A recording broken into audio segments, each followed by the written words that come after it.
Yes, love's a secret weapon. Yeah! Hi, I'm Donna Loren. And I'm Dr. Adam Gerace. And you are listening to Love's a Secret Weapon podcast. Surf's Up, beach party fans. Here's part one of Donna's dive into the crystal clear waters of American International Pictures' Beach Party movie series. Part one is all about Muscle Beach Party. And in this episode, what does Grant Advertising ad executive Robert Dillon, Donna's very own Don Draper type, have in store for her? A duet with king of the surf guitar, Dick Dale, of course. Plus, we're excited to bring you a special interview with Dick's wife and Donna's good friend, Lana Dale. Go, Donna. Chapter 6. Muscle Bustle. The next day in Dallas was no better. Packing up to leave, I was watching TV and saw Lee Harvey Oswald get killed by Jack Ruby. I witnessed 2 murders in 2 days. To this day, it's incomprehensible to conceive of the lack of compassion that was shown toward our president.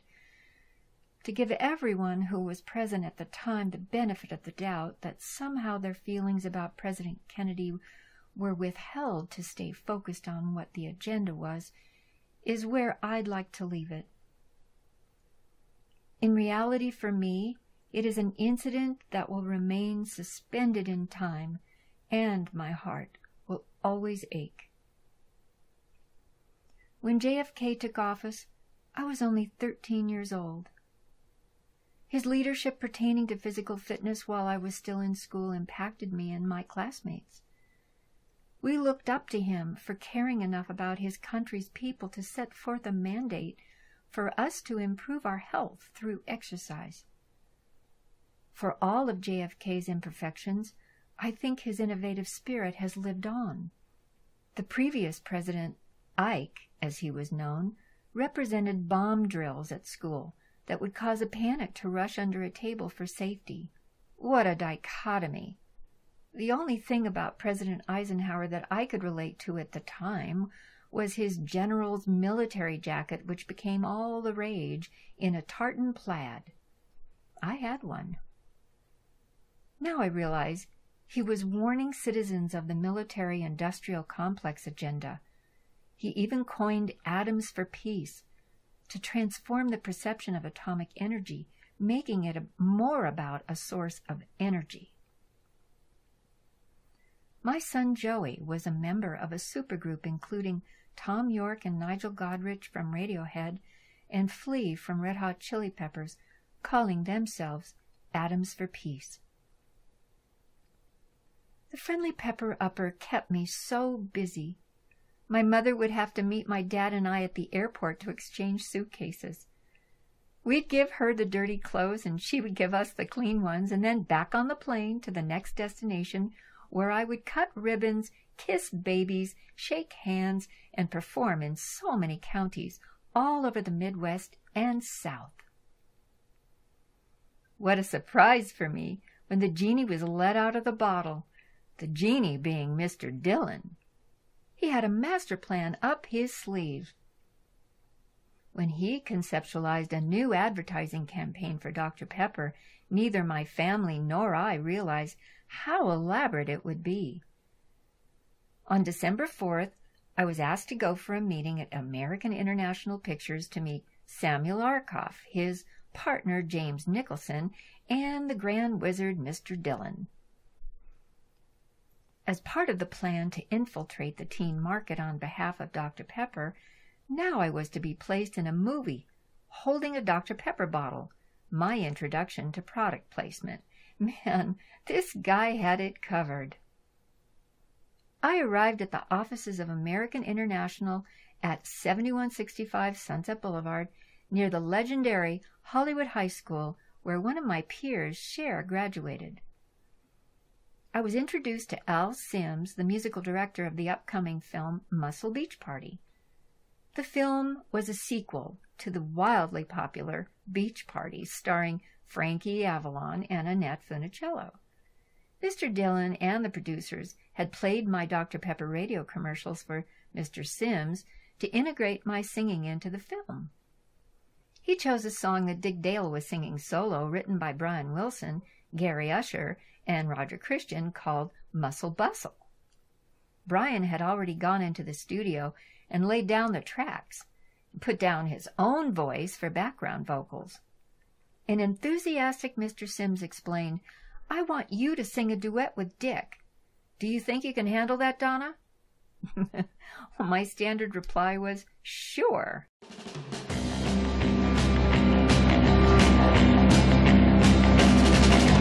Come along with me and we'll all have some fun. To a sweet little beach up 101. There's a new dance craze that we're gonna teach. The only place to learn is down on Bustle Beach. Let's knock your biceps and that's how it goes. You turn your head and you strike up a pose. Do the mashed potatoes as you stick out your chest. The guys are looking good, but the girls are looking best. Bustle, bustle. Everybody do it now. Bustle, bustle. Move a little muscle now. Bustle, bustle. Everybody hit the sand, come on now. Just like a muscle man.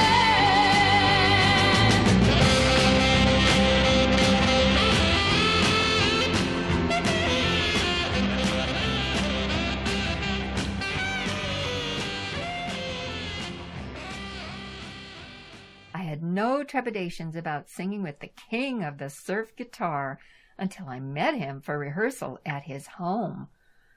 Outside in his backyard, he had a pool with a dolphin swimming around and a cage nearby housing a very large cat. Yes, we rehearsed, but this impacted me the most. I was very taken aback by his menagerie, so our rehearsal faded into a blur. Also, Dick Dale was a man of few words, much like my dad. That part was familiar, only his private jungle was a little over the top. Soon afterward, while we were on the set, the king of the surf was very mild-mannered until, in the actual scene, when he lifted my arm up in the air to reveal my bare midriff. I thought to myself, I hope this doesn't infringe on my contract with Dr. Pepper, referring to the clause about not showing my navel. I certainly wasn't going to tell him what to do, and as usual, let it pass. It's crazy, but this scene, as well as the song, have become classics. On December 9th, I was to report to the studio on Bronson at 7 a.m., and then subsequently on the 11th on location at Topanga Canyon Beach, and back again the following day for my final day of filming. My first day of shooting Muscle Bustle, I was still donning my bubble hairdo. The director, Bill Asher, husband of Elizabeth Montgomery, the star of Bewitched, took me on to the set of what would become Big Drag's Cafe, a hangout for dance and music. He sat me at a table with a bottle of Dr. Pepper. All around me were guys and girls that looked a few years older than me, dressed in casual beachwear. Ponytails and bangs were flying as the girls shook their tushies to the music coming from the stage above. Little Stevie Wonder was making a guest appearance in the movie, too. I felt comforted that I wasn't the youngest person on the set. The guys dancing all around me were actors and surfers that were in most of the scenes of the movie. Then a girl wearing a flapper fringe outfit starts shaking her whole self. It was a lady named Candy Johnson. That was her specialty. Another personality appeared. It was Don Rickles, playing the owner of this club. He made me nervous with his sharp remarks that were supposed to be jokes. I was so glad he never singled me out to ridicule. Annette fell in love while on the set of this movie with her future husband and father of her children, Jack Gilardi. One day I saw Annette and Jack cuddling in a booth not far from where I was sitting at a restaurant named Nicodell's nearby the studio. I tried not to invade their privacy, but when I'd glance over to see them from where I was sitting with my dad, it was clear to me that they were in love and made a gorgeous couple. The passion generated from their romantic corner of the world warmed my heart. It's always good to know that true love exists. My own experience confirms that happily. I sat there contemplating all these thoughts and kept them to myself, since my dad and I never spoke about feelings. Sam Arkoff would visit occasionally and always give me an encouraging greeting. "You're doing great, Donna," would be his comment. I sure didn't realize my importance to the film being sponsored by Dr. Pepper. One day on the set, I was introduced to a journalist from 17 magazine who wanted to do an article on me. The journalist who was to interview me was a guy in a suit who could have been any guy in a suit. There was really nothing fashion-related about him, and coming from a magazine like 17, I was kind of thrown off balance that a woman wasn't chosen to interview me, or at least a guy with style. Maury and I left with him to find a place, it might have been Nicodell or a local coffee shop, to have lunch and conduct an interview. I started telling this man about my career and the kinds of things that I would usually say in an interview. It was all going well until the moment arrived when he asked me, "What are your measurements?" Immediately, I became very offended and said that I didn't want to tell him. My response really had nothing to do with my professional decorum or the restrictions in my Dr. Pepper contract about my weight. His question had struck a chord with me. My feelings of inadequacy were triggered. 36, 24, 36, the numbers I always heard of the perfect all-American beauty, were not the numbers that I could use to describe myself. It's taken me all these years to understand the limitations I had inside me. My mother's comments about my inadequacies gave me feelings that I lacked something, like bigger breasts or a smaller nose. Then to have this man who did not fit the image of someone representing the fashion business and who looked more like a Fuller Brush salesman to me, ask this question pushed those buttons and caught me off guard. I turned off.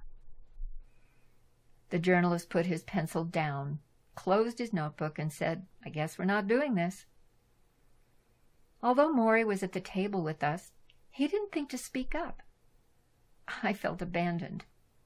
I have to say that my dad did work hard at the photography and was always by my side, but in that moment he basically sat there mute and didn't have the presence of mind to come to my defense. I was stunned. My mind automatically worried that this incident would taint my ability to provide for my family, even though 2 or 3 years later I bumped into the same journalist on a set, and he was very cordial. Until I met this man several years later, I couldn't let this incident go. It played over and over in my mind. On the chilly morning of January 1st, 1964, I met Mr. Parker, CEO of Dr. Pepper, in Pasadena for the Rose Parade. Mr. Dillon from Grant Advertising was there as well, directing a photographer to take pictures of Mr. Parker and me next to the Dr. Pepper float that would be in the parade. Mr. Parker and I posed in front of the float, and I thought, "Oh no, do I have to write on that float?"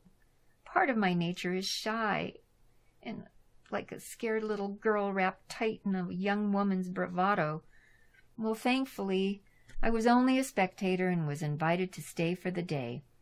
To my surprise, Maury left me at 5:45 a.m. with Mr. Dillon and his lady friend. Why was he contradicting his overprotectiveness? What I thought was a work-related situation suddenly became a very awkward social arrangement. My inner conflict made me introverted. This is my work, I was thinking. Now I'm spending the day at a parade and a football game with the president of the ad agency for Dr. Pepper, with his girlfriend? I felt equality with Mr. Dillon, even though I was 20 years his junior. Nevertheless, no one ever thought to explain the circumstances so I could be prepared for it, or possibly even decline. I had become a commodity. The air of the morning chilled me to the bone. Was there ever an assumption that I loved the game of football enough to be tagging along with 2 adults? Well, that made me feel way out of place. And did someone ever assume that my dream was to ride in the Rose Parade? Because certainly I never expressed that. There was no discussion. I had no say. And yes, I was well-mannered on the outside, but that was a very thin facade. You might even think how crazy not to want to ride in the Rose Parade, and certainly I did ride in many parades for Dr. Pepper, but my true feelings initially were so different than what I learned to adapt to.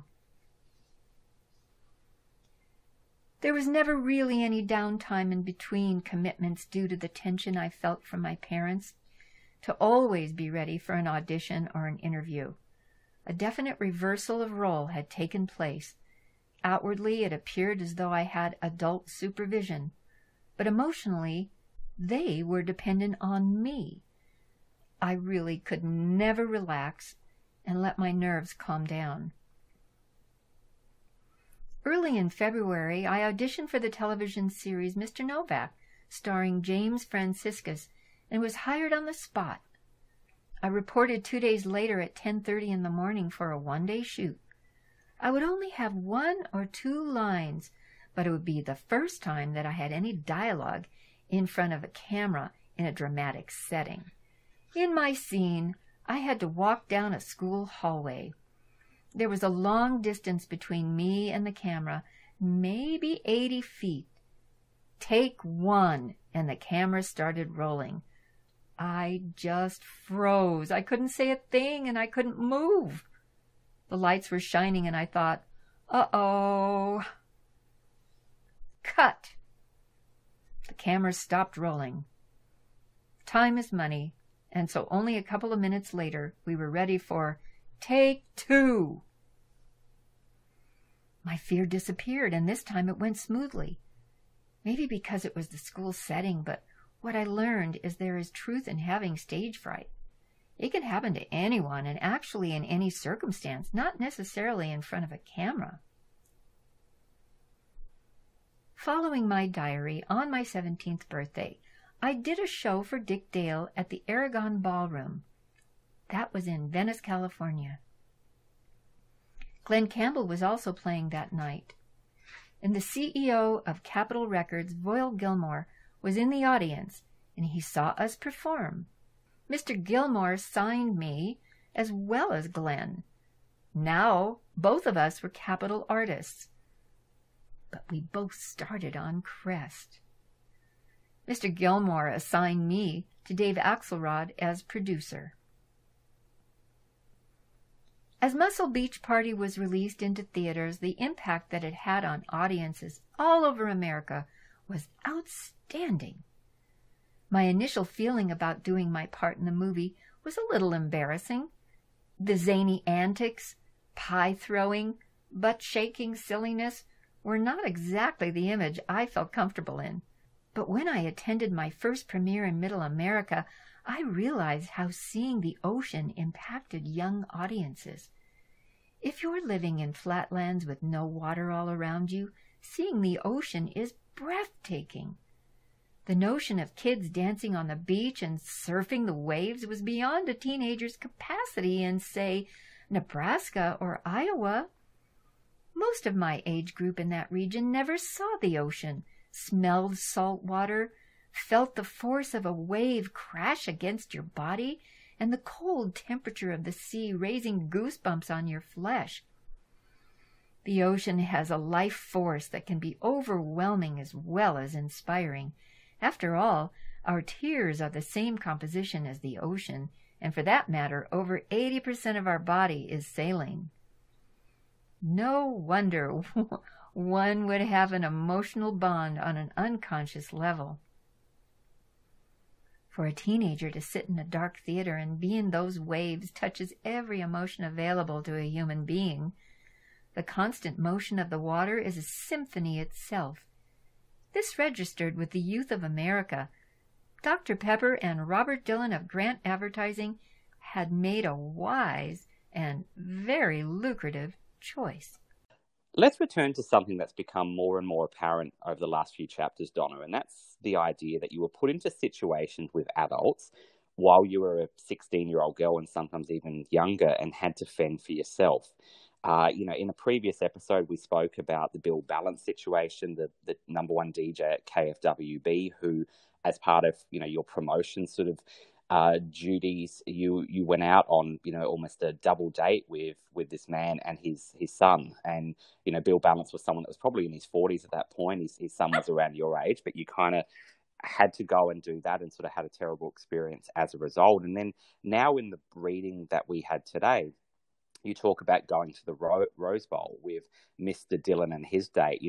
Not that anything untoward happened or anything like that, but you were set off with these adults in these situations and kind of had to fend for yourself. And then you talk also about the interview, even when Maury, your adopted dad, was at the table. You had this situation with the 17 magazine writer where he asked you an inappropriate question about measurements. So, I think it really becomes apparent that you were put into so many of these situations that someone of your age shouldn't have had to have dealt with.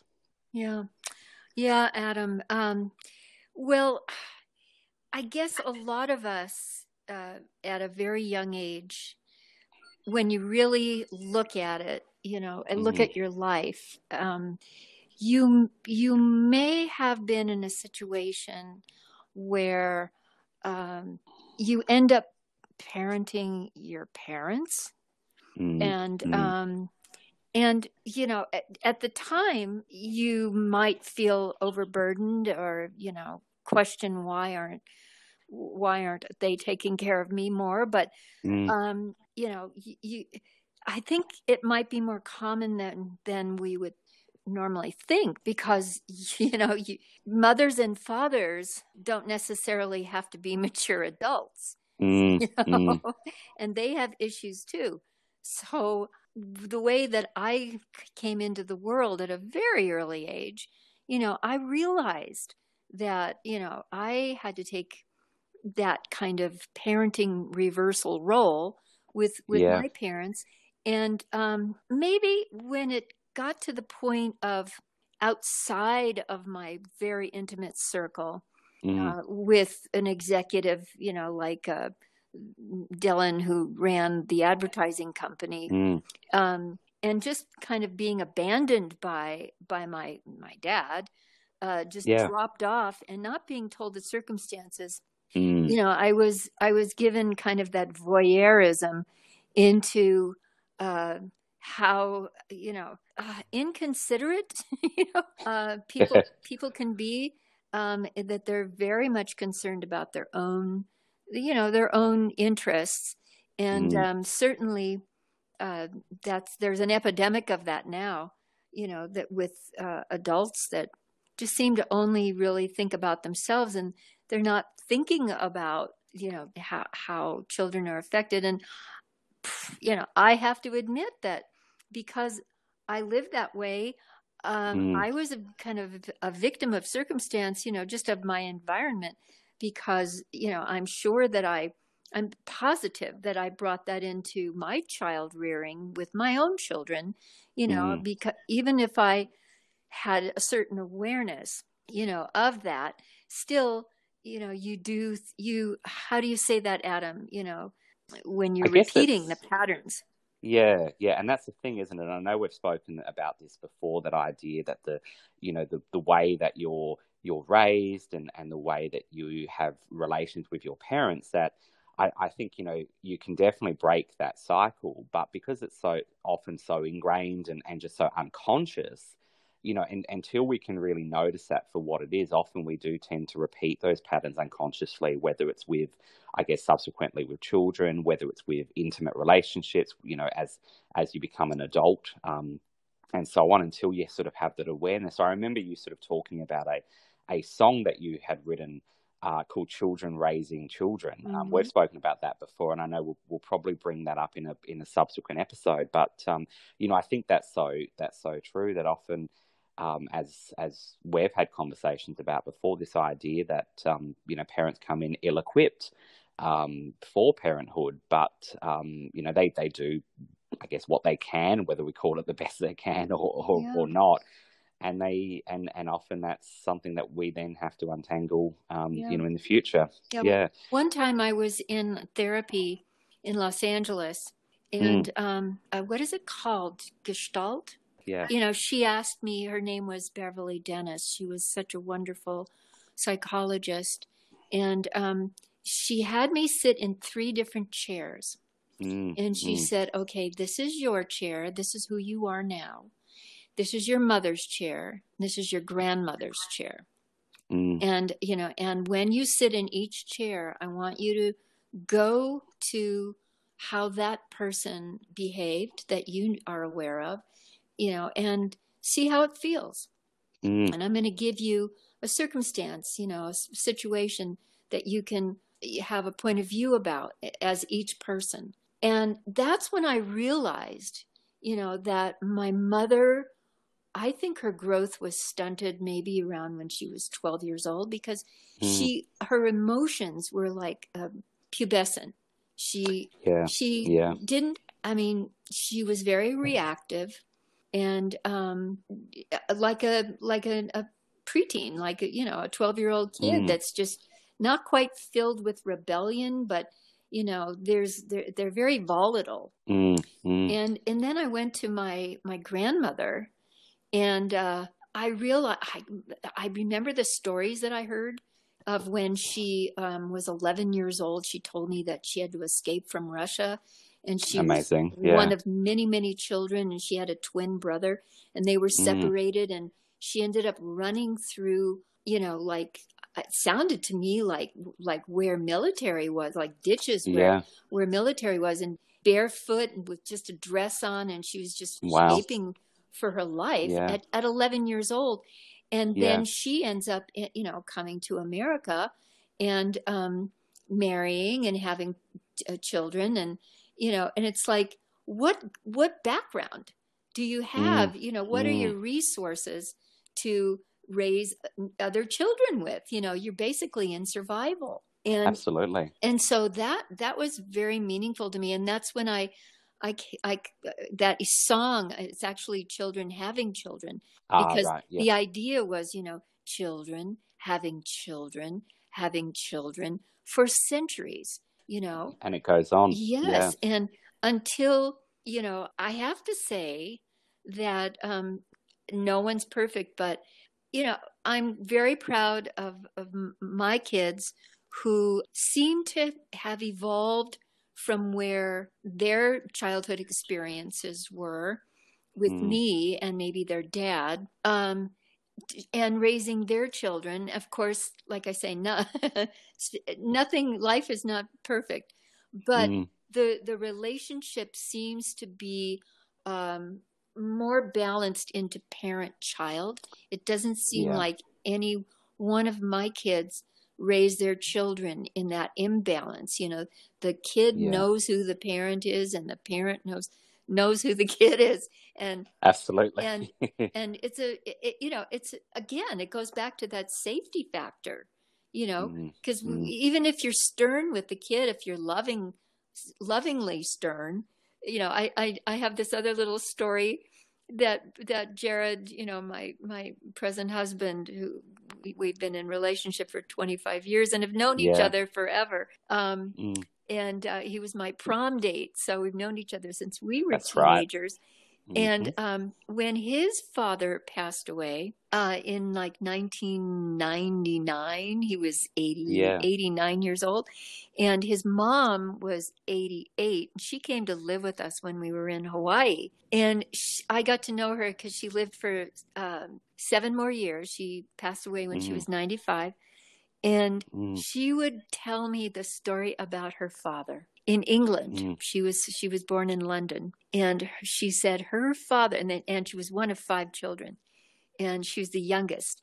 And she said her father would come home from work and they were kind of in a middle class family, and he would come home from work, and you know, one of the kids would, you know, get a little rowdy or something, and she'd say, and my dad would start raising his foot up in the air like he was going to stomp someone.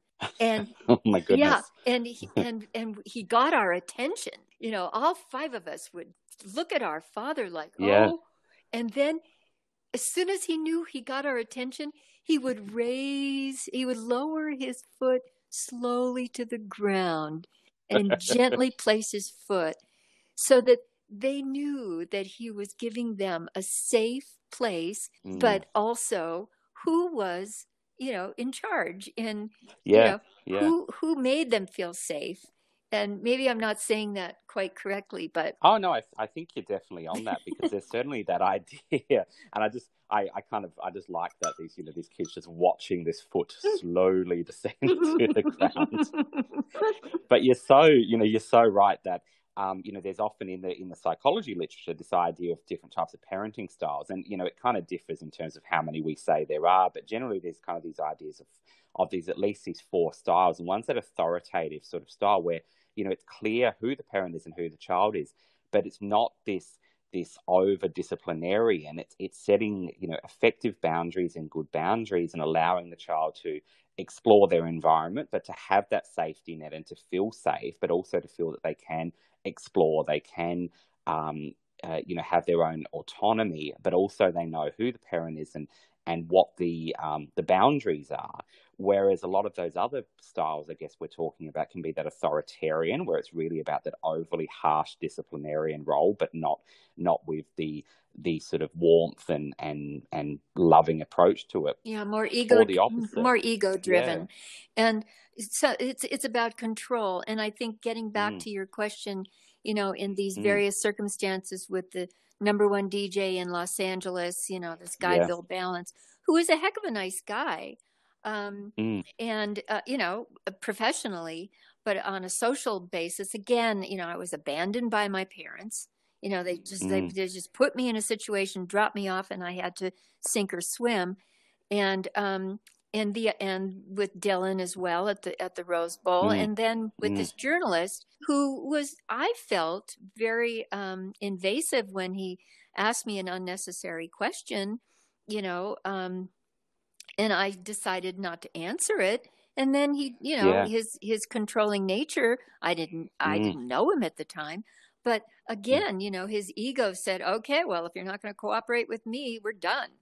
And that's really just, first of all, the idea of this middle-aged man, and you described him as a fuller brush salesperson, kind of looking like a fuller brush salesman, which for I'm sure some of our listeners remember what that image is. But essentially, if we explain it to them, it's kind of that typically middle-aged man. He's got the wide brim kind of hat and the suit, and he goes door to door with his various brushes, and by that we mean brooms, mops, cleaning products. I'm sure I know eventually there were cosmetics with the women becoming the fuller brush. Yeah, the Avon lady. That kind of thing. I know Lucille would sell Encyclopedia Britannicas door to door. Yes. Well, we got Funk and Wagnalls. Okay, Funk and Wagnalls. Okay.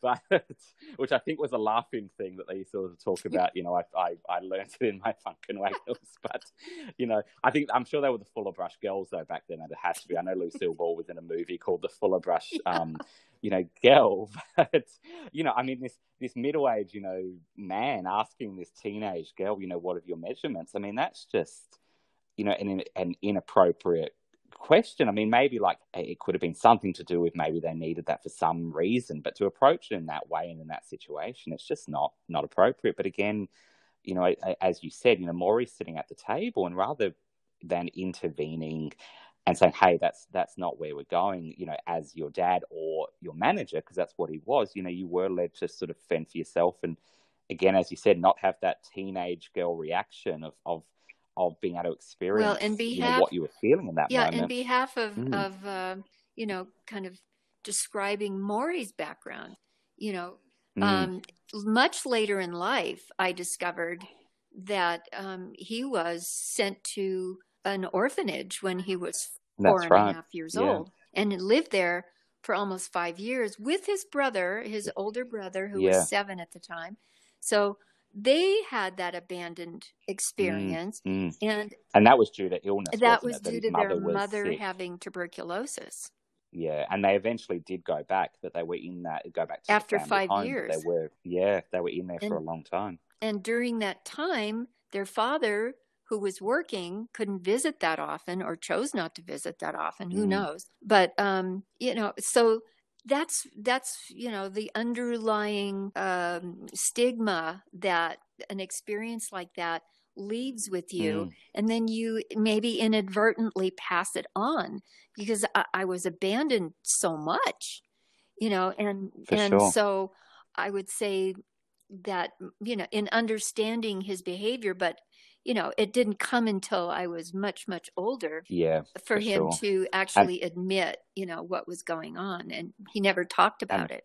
And that must have made a lot of, or some sense then. And particularly when you were talking about, the idea of doing that chair work with Beverly, that very powerful technique of developing insight. And I as you said, I think you were alluding to this idea of empathy for, even your parents', experiences. Not that makes it right, or not that did not have a tremendous effect on you or anyone else that, has these situations, but it does sort of give you that insight. And I think you're talking about when you sometimes have that insight into the patterns that you've grown up with, it can help you to try not to repeat them, again and again, forever and a day. Or if you're caught up in, like when I married at such an early age and started a family, it's circumstantial, things happen, and then later on in life you have a chance to reflect. But I would say that it's a blessing as long as you're alive to gain awareness and learn from either your mistakes or just lack of awareness, because when you have these neurosis, is that what you call them, Adam? Yeah, I'd say so. Yeah, that you're not consciously portraying yourself that way. These are behaviors that are pretty unconscious. Absolutely. And so if you act out a certain way, it's. I would say that to be young, let's say in your 20s, and who knows? I mean, even when you're younger, but in your 20s and starting to have children, that if you come from an environment that hasn't developed a very strong foundation, it's pretty tough. Even if you're a loving person, it's pretty tough not to pass on, these neuroses that you've acquired by the family that you're with or the people that raise you. Yeah, and that emotional awareness, I think, as well, like you're suggesting, that sometimes you can have this very, this reaction, whether it's something happens and you have this very surprising reaction, almost this, visceral reaction, and being able to question, where did that come from? Where's that anger, or where's that rage, or where's that, whatever it is, where does that come from? I think that's a really important part of emotional awareness and insight to understand that stuff. But as you said, because it is so foundational, often it's a process. And I think we all have that kind of fantasy of, one day you'll be standing out on the beach looking at the ocean and going, I finally figured everything out. And of course, that's not the case. It's a constant process. It'd be lovely if that was the case, we're talking about beach films today. If we could look out at Leo Carrillo Beach and feel that we know everything, but it's that process that continues. Good old Mother Earth providing us with the sea, that saline solution. How many times have I shed tears and joined my tears in the Mother Ocean, the deep sea. And thinking about people that are in the beach party movies, for instance, the duet that I did with Dick Dale in Muscle Beach Party. Yes. He personally never talked about it with me, but I've come to know that it was difficult in his upbringing. He didn't particularly choose to play guitar. He was a master at it. Amazing. I mean, my goodness. Amazing. Yeah. I mean, we're talking about visceral, or, just the way that he plays, guitar. He's playing the hell out of it for, as a way to put it. And if anyone hasn't seen him, please, listen to his music and go onto YouTube and so on, because it's tremendous. Yes. Yeah. And, I mean, they called him the king of the hello. There's Lucy giving her impression. The king of the surf guitar, but absolutely. apparently, he had a dominating father, and Maybe like Brian Wilson, who actually co-wrote the song that we duetted on. Bustle. And Yeah, produced absolutely. it. Actually, Brian Wilson, whom I've worked with, but never had like a personal relationship. I sang with him on Shindig. On the Christmas show, I think. Yeah. And then did concerts with him. But I was always kind of separated out, so I didn't really get to know him that well. My first husband actually did when Brian was going through his very difficult time. There was some intervention with my ex-husband, and I think that helped a lot for Brian to be the man he is today. And so happy that he's still around, because absolutely, his pet sounds that's just a masterpiece. Absolutely, we listen to that one quite regularly to this day, and it's just tremendous. And just to remind readers in terms of where your ex-husband comes in, Lenny, of course, a masterful music producer himself. It's interesting you talk about, and I know we've got an interview coming up with Dick's widow, Lana Dale. Oh, Lucy, you're so darling. She's augmenting all of these different subjects. It's amazing. It's the reverb of the of the guitar or the whatever else. I'm just going to get her a snack. This shows our listeners that we're live and in the moment. So I'm just going to stop for a second. Does Lucy like listening to music? Noise. Oh, that's a good question. Certainly, we've always got a record on in the house, and she seems quite blissed out most of the time. Around 5 o'clock in the evening, she makes her own music when she wants to have dinner. But it's just in reading a little bit about about Dick and this idea that he didn't necessarily want to become a musician, but he had that talent and he was kind of almost pushed a bit into it. I found something that I thought you'd find quite interesting, and this was from an interview he did about 10 years ago with a journalist, Sean Paho. I hope I've got that right, in the Miami New Times. And he was asked about how he started in music, and he said he actually always wanted to be a cowboy singer, and he listened to Hank Williams. And of course, you have that story of being really touched by Hank Williams' music as the first 2.5-year-old. voice that penetrated my heart. Absolutely, and he, his sound, and we were talking a little bit about his sound, this idea of where that sound came from. And of course, he was the king of the surf guitar, and I think so much of his sound was wanting to reflect or to emulate the sounds of waves, as he kind of said. But in many interviews, he kind of said, but he often also said that he was inspired by the animals that he looked after. Yes. And you have that great story. Oh, Adam. about that zoo. I know. I wish you could have been there. But if you were there, you would be holding Lucy for her life, because absolutely, he was the original Tiger King without the close to it. I tell you, yeah. When I was told that I was going to be doing this duet, it was arranged for me to go to Dick Dale's house and rehearse. So Maury obviously drove me there, and we met by his pool. And where his pool was, he had cages. I think there were like 2 giant cages stacked up with big cats. Like maybe a mountain lion or some big cat. But I mean, they were behaved. They didn't growl or anything, fortunately, but there they were.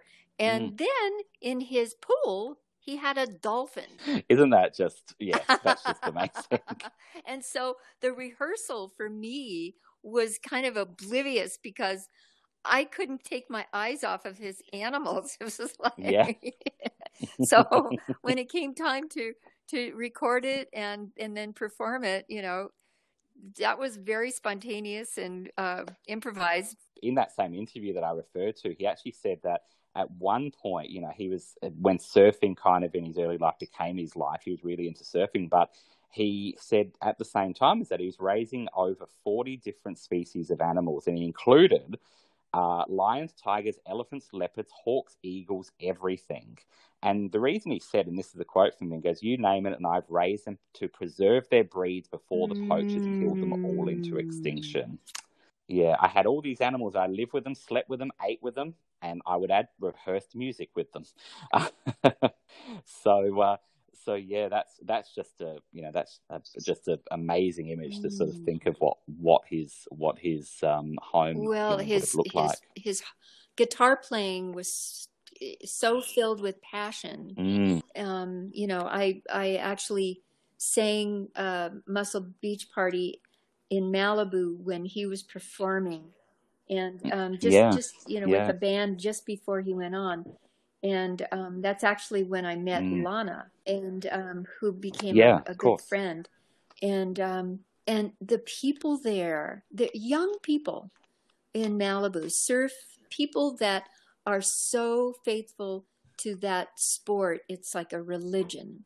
And when I was at this place in Malibu where Dick headlined and I opened for him, there is, he could have been Elvis Presley in that moment. He couldn't do a wrong thing.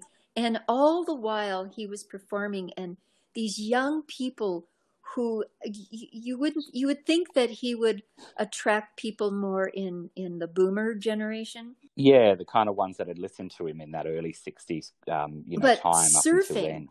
Made it cross all generations. And so there were so many young people there. While Dick Dale was performing, Lana was explaining to me how, she had a nursing background, and how she was taking care of Dick because he had very serious health condition. Yeah. That, she managed to preserve his health and for quite a few years, until, just not that long ago, he passed away. And she was so generous that she offered to talk about her beloved, her husband, and how she cared for him and what he meant to her. And so I welcome you to listen to our interview.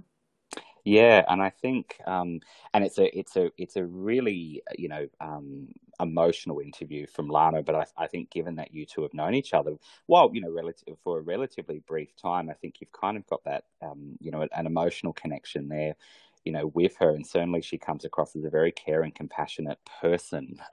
So I think our listeners are very lucky to hear from Lana, who knew, Dick Dale. I think, as you sort of alluded to, he was one of those guys that he gave a lot of interviews, and he continued to perform, for so long. But in some ways, I think he was an enigma to some people. That he was someone that was a bit of a mystery to people, and certainly, I found a couple of little stories and quotes from him that I think might lead quite nicely into our interview with Lana. But just in terms of, we were talking about when people would go to his shows, and it would really cross generations because he was this masterful musician. Some people that are fans of him might be aware that in terms of Leo Fender, who of course is was the guitar responsible maker. Yes, absolutely, the Stratocaster. This is from an article from Pitchfork by a journalist, Stephen Thomas Elwine. When Dick passed away, he wrote a tribute to him, and this was sort of the story of how Fender actually worked with Dick Dale. And he said that Leo Fender heard tales of Dick Dale's righteous concerts at the Rendezvous Ballroom in Orange County, where the guitarist continually pushed his amps to the point of destruction in pursuit of a throttling sound that emphasized the low end.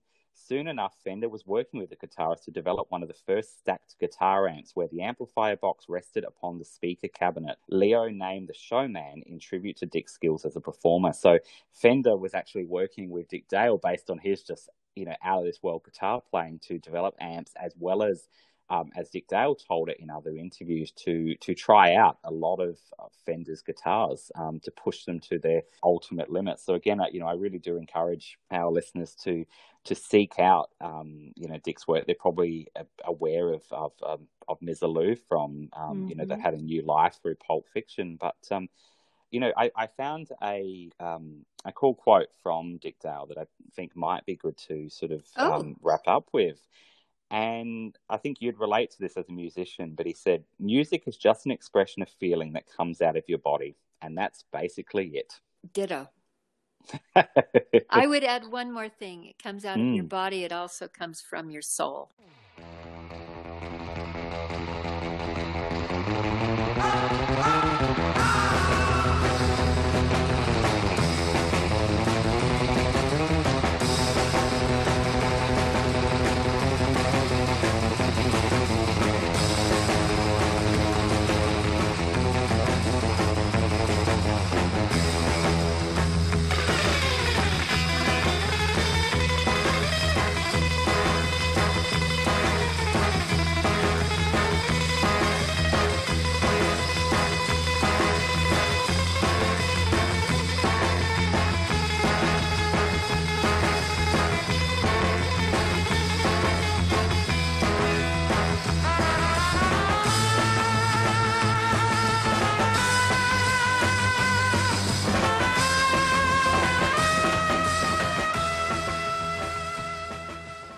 Meet Lana Dale, one of the sweetest ladies I know, and wife of the king of surf guitar, Dick Dale. Dick and I met on the set of Muscle Beach Party where we sang our duet, Muscle, Bustle. I'm curious, when did you meet Dick? Well, I met Dick actually for the very first time in 2008 in Port St. Lucie in Florida, because I was born and raised in St. Petersburg, Florida, and I was with my parents. But it actually goes back to when I first wrote him a letter when I was very young. And I was explaining to him in the letter, because I'm a letter writer and a card writer. I love that. Yes, I'm old school. And I wrote him a letter, and I expressed how deeply sad I was over the fact that he had rectal cancer in the early 60s during the making of the Beach Party movies, and he had to have major surgery and was then told that he would not live. He only had 3 months to live. Oh, my. Yes, and therefore, in the letter, I was just expressing how I felt about what he had to go through. And he replied to me by writing a letter back, responding with a letter and saying all these very nice things. And he said, the only other person that ever said that to me the way you said it was my mother.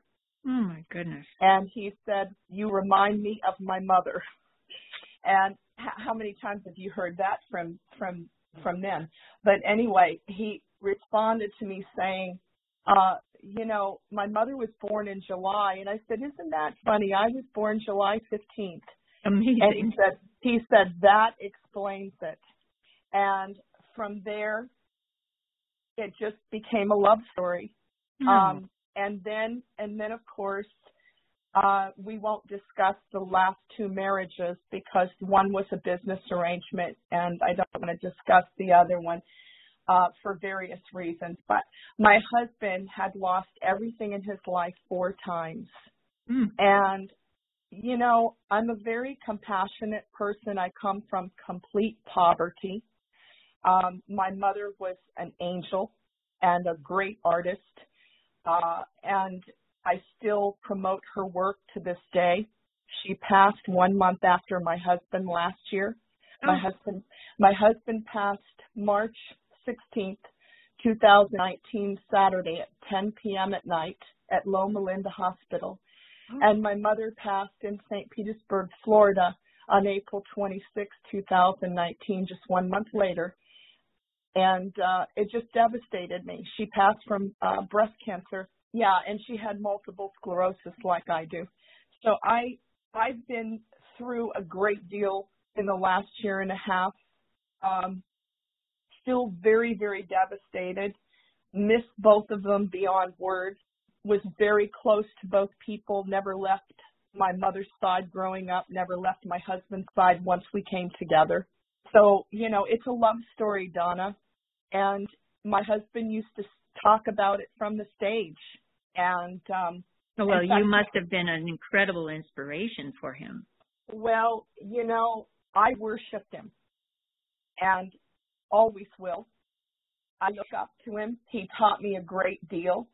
He was a father image, a husband, a best friend, a brother. He was everything rolled into one. And he used to say, gee, you know what this reminds me of? And I'd say, what? Because he had a very high IQ. He was a genius.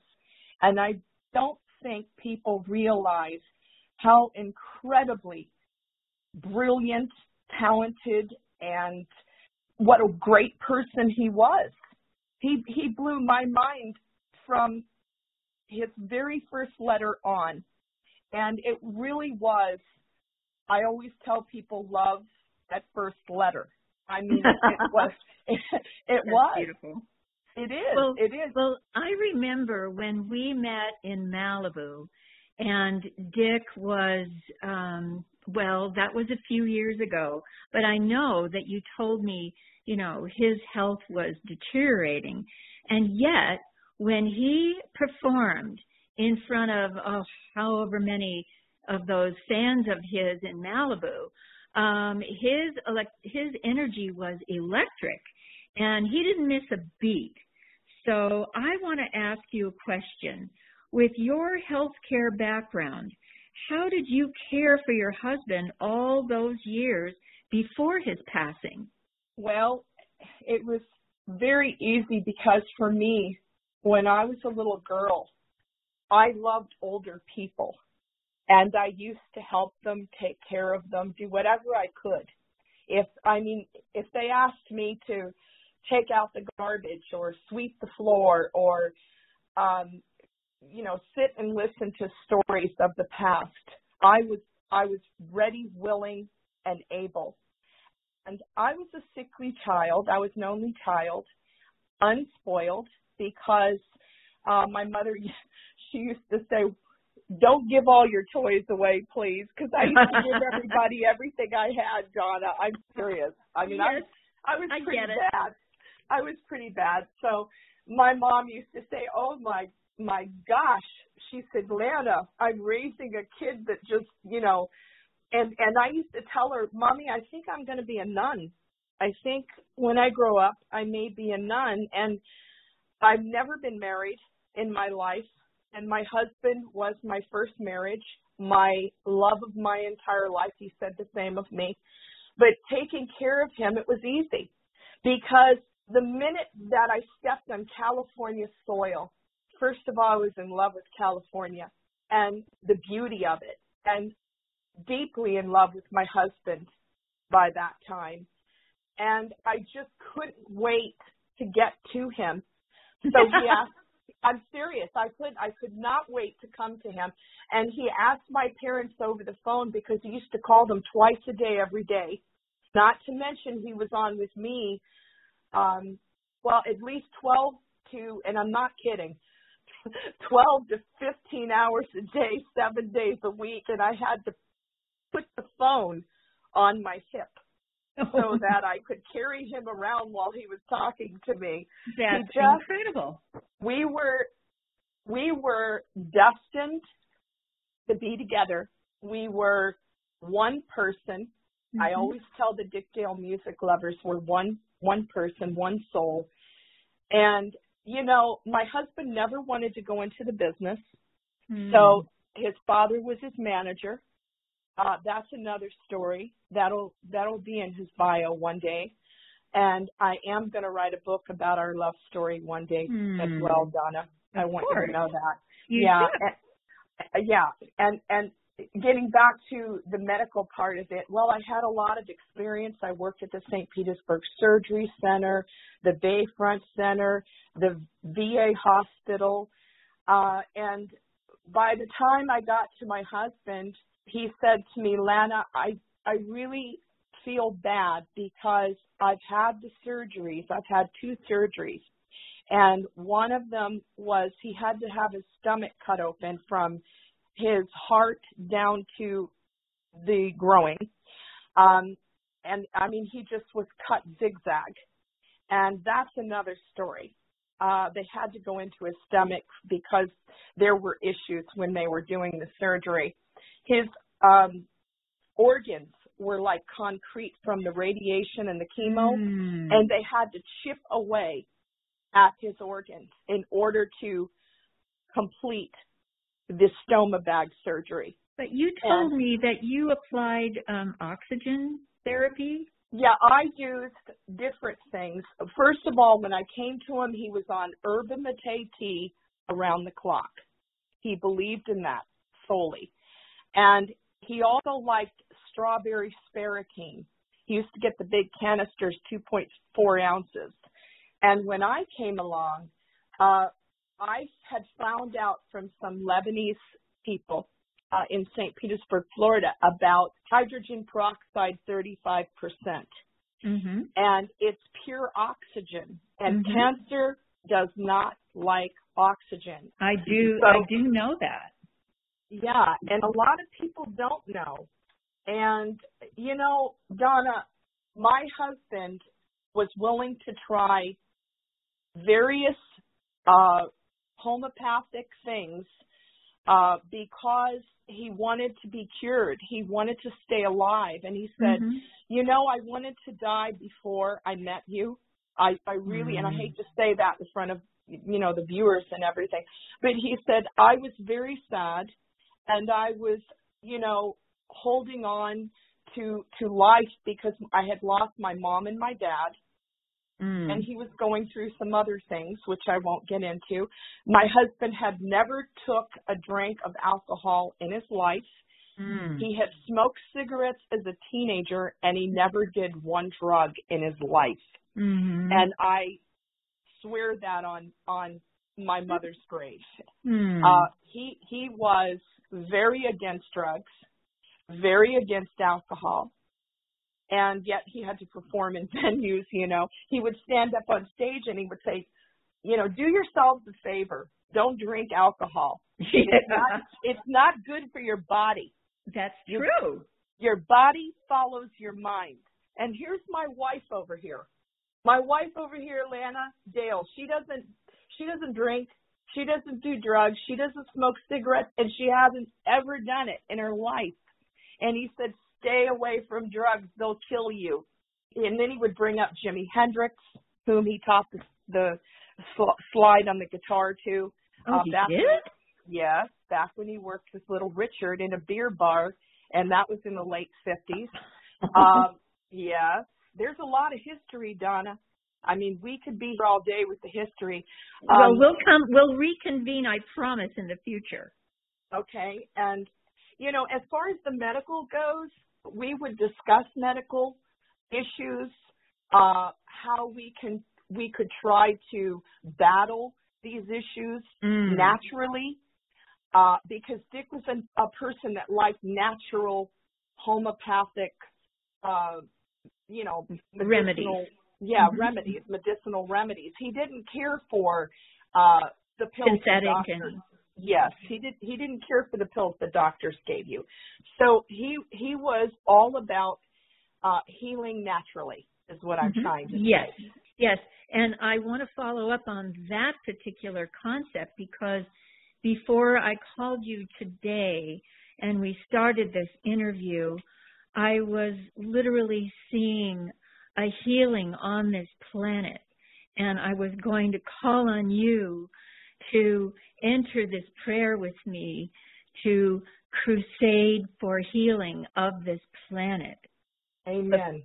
Humans, animals, air life, sea life, all life, mountains, rocks, trees, all life that is part of what you're saying is we all need healing, and we can only do it with spirit and with the love and with natural, let it all be natural.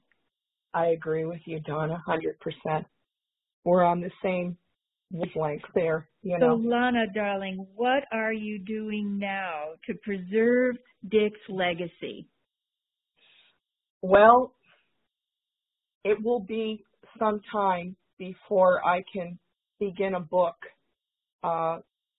regarding his career from 1955 on.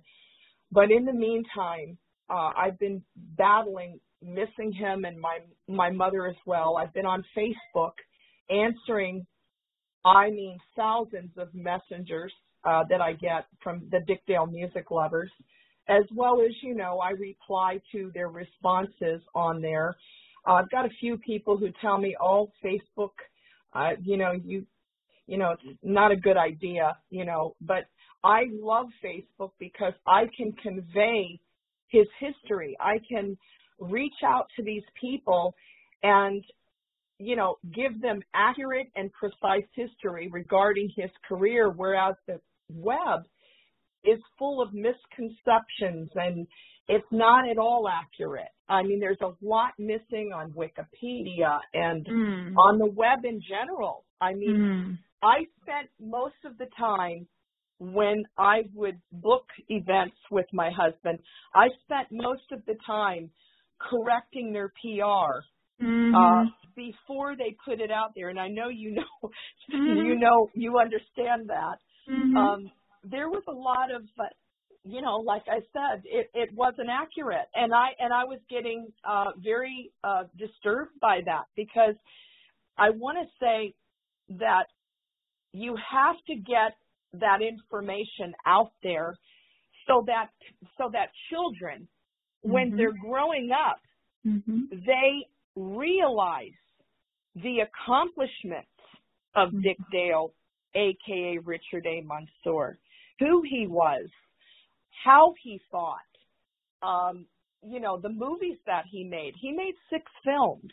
He was the music to countless films and commercials over the years. He was the music to Wild Wild Mustang, the first Mustang commercial. This man was a genius. He was a pioneer. He was a creator of his own music sound. And I want to state this too. And please, I don't want to leave until I get into your bio too, because Donna, you have got an extremely wonderful past history. I mean it. It needs to, every detail of your beloved history needs to be out there. You have got a huge history. Well, many blessings, sweetheart. Thank you. Well, I'm forever correcting people, Donna. Forever. I promote you like you wouldn't believe. But getting back to Dick. Dick is a presence, a powerful, mighty, potent presence to be reckoned with. He was from Boston, which you're from Boston. That's correct. He grew up in Quincy, and in the summer times, he stayed with his grandparents. His grandfather's name was Tony Donkiewicz, and he stayed with his Polish grandparents in Whitman, Massachusetts, and he loved his grandpa. He adored his mother, and he loved his cousin Bobby Thomas a great deal. And he has another cousin who's still with us, and you met him on the when you were doing the Beach Party movies. His name is Freddie Thomas. Oh. He lives in Mulholland Drive in Hollywood. And and he remembers you very fondly.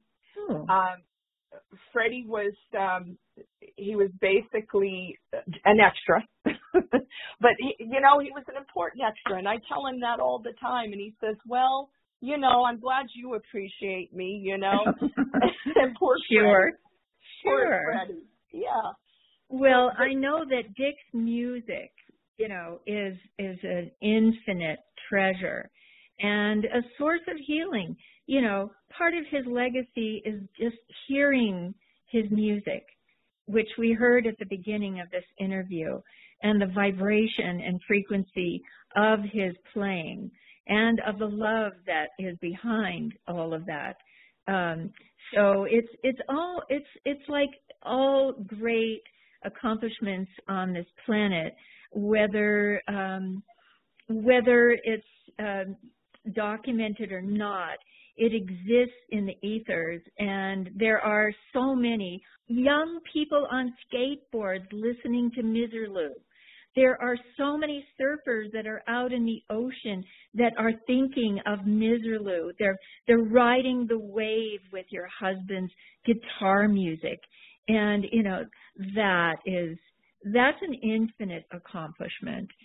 So my last question for you, darling, on my podcast, Love the Secret Weapon, is what or who is your secret weapon? Well, for love, my husband is the love of my entire life, as I stated earlier. And we both cherished each other, and I attribute everything to God Almighty. I give him praise and thanks for the way I feel about everything, for the great love that he gave me, which is Dick Dale, which was a real gift. And to be without him, I'm going to get emotional, but to be without him, it's been very difficult because he was so giving and caring, and he loved his wife. He would tell me every day, "You're everything to me." All I had to do was wake up and say, "Hello, good morning, I love you, sweetheart." And for us, it was a magical day. So God and Dick Dale and my mother are my secret weapons. I mean, all combined. All combined. Sweetheart, all of us send our love to you, to you, and to all your angels. Lana, thank you for being a great guest on Love the Secret Weapon. You're welcome, sweetheart. And Donna, I want everybody to know, not only was Dick Dale a very special and great human being and entertainer for 65 years, from 1955 to 2019, but so are you. Thank you, darling. Many blessings. Yes,